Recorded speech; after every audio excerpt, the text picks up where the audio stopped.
Hello, Happy New Year and welcome back to the Brazilian Expat and the very first episode of 2024. I hope you're all doing fantastic. It is a bit windy here today, so I hope you all can hear me okay. Now, in my last episode, I mentioned that I would spend the holidays back home in Norway with my family, and I've just recently arrived back home here in Brazil. And on the flight home, I was thinking about the current entry requirements in Brazil and if they have changed a lot since I moved here in 2006. Now, as I do have a dual citizenship for both Norway and Brazil, then of course I am free to travel between these countries as much as I'd like. This is obviously not the case for anyone visiting Brazil for the very first time. So in this episode, I would like to talk a little bit about which countries do require an application for a visa and how to start the application process. Also, in the end of the episode, I would like to talk a little bit about what airlines that currently fly to Brazil and which airlines operate domestically within Brazil. I've also made timestamps in the description of the videos where you can jump straight ahead to the parts that interest you the most. So let's get started. So for those of you who have traveled to, for example, the USA or Australia, then you probably remember the immigration and custom forms that you need to fill out on the airplane prior to arrival. Now, I remember when I first moved to Brazil 18 years ago, this was also the case, and I remember always having to borrow a pen to fill out these forms, as I always seem to forget to bring my own stationery. Also, you have to remember to keep this form together with your passport and present it when leaving the country again. Now, this thankfully is not the case anymore, and traveling to Brazil is as easy as just purchasing a plane ticket and having a valid passport for most countries at least. Unfortunately, for some countries, including the USA, Canada, and Australia, this is not the case anymore. For these countries, unfortunately, you will have to apply for a tourist visa online and pay a fee before boarding your flight. Now, this might not seem very fair, and you might ask yourself why on earth a US or Australian citizen will have to go through all of that trouble. Well, the answer is quite simple.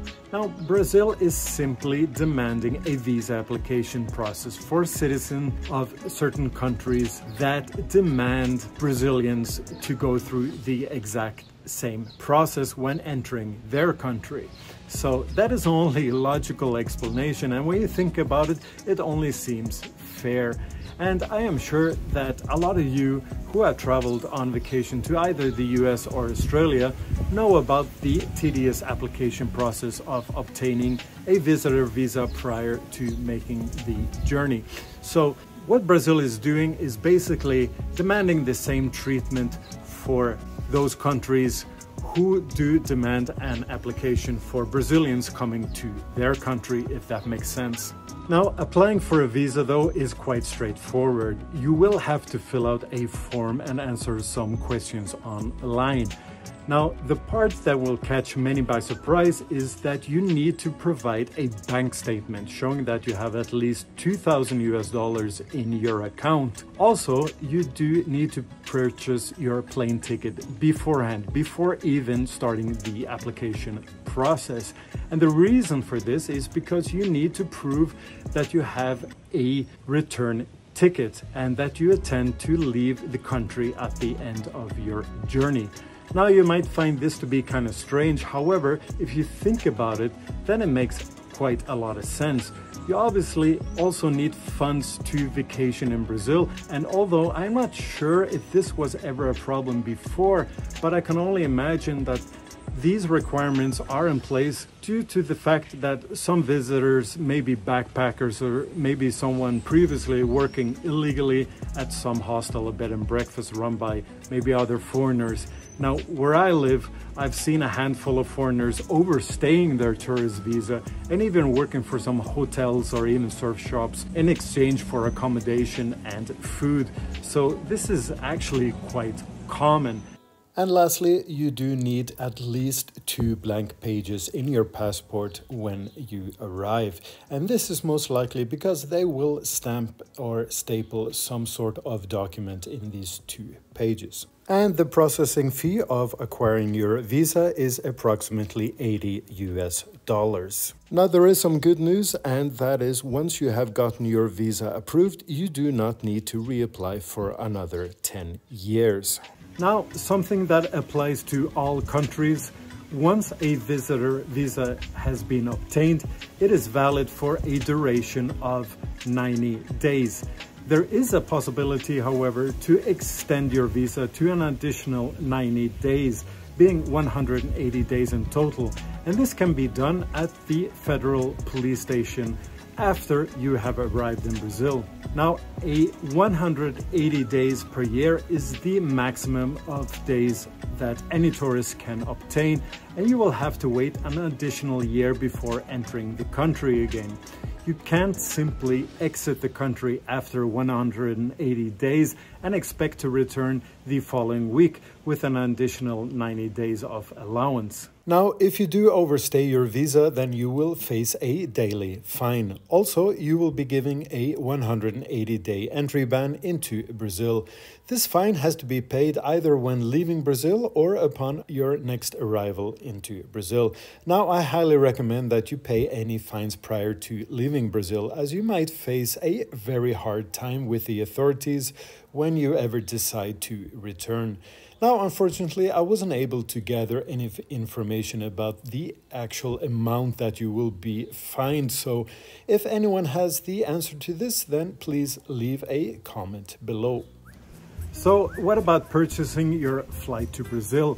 Now, one thing to keep in mind is that tickets to South America are actually quite expensive. You should expect to pay at least 20% more on these flights than you would usually pay, for example, on a ticket between the US and Europe or to Asia. Now, there are various reasons for the high airfares prices to South America, and in general, this has a lot to do with the demand, but also due to certain taxes and fees that the government usually charges for foreign airlines to land at their airports. Currently, most major airlines fly to Brazil from North and Central America and from Europe. Most of these airlines fly only to the major hubs such as Rio de Janeiro or Sao Paulo.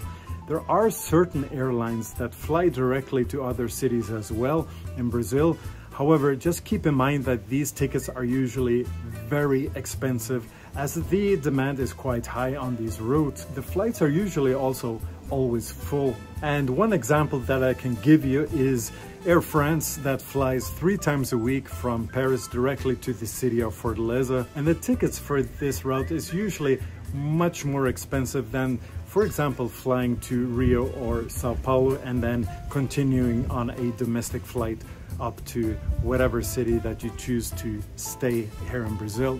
Now, LATAM Airlines, which is South America's biggest airline, has probably the most direct flights to most major cities in Brazil from the US, mostly from New York, Orlando, and Miami, and also fly domestically within Brazil. So if you do live in the US or Canada, this might be a good choice. However, if you live in Europe, then the best choice is probably the Portuguese carrier TAP Portugal, that flies to most major cities in Brazil and is the airline that actually has the biggest market internationally to Brazil. But apart from TAP Portugal, then Air France and Air Europe is probably the only airlines flying to other cities than Rio de Janeiro or Sao Paulo. The remaining airlines, they will take you to either Rio de Janeiro or Sao Paulo. However, the majority of these airlines do have some codeshare agreements with either LATAM or Gol Airlines, which is the second largest domestic airline in Brazil. And lastly, you do have Azul Airlines, that is actually owned by David Neeleman, who is the founder of one of the biggest domestic US airlines, JetBlue. So to sum it all up, traveling to Brazil in 2024 is quite straightforward for most people. Although flights can be expensive, Just keep in mind that the cost of living in Brazil is quite low and will mostly make up for the expensive plane tickets. And if you plan on spending a few weeks here in Brazil, then I'm probably almost certain that it will be just as affordable, if not even more affordable than, for example, vacationing in Europe or the USA. And I've left some useful links in the description below where US citizens or any Canadians, Australian citizens may apply for e-visas and just general information about travel in Brazil. So there you have it, guys. As always, I hope this video was somewhat useful. And if you enjoyed this video, then a thumbs up would be greatly appreciated. And as always, consider subscribing to my channel to get notified on future uploads.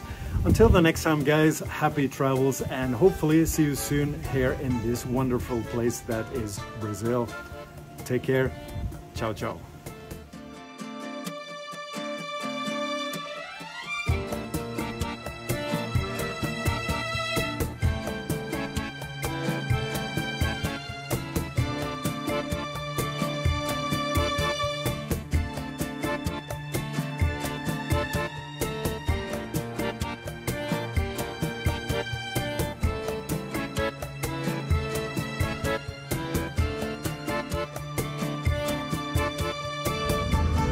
Ladies and gentlemen, welcome to Fortaleza.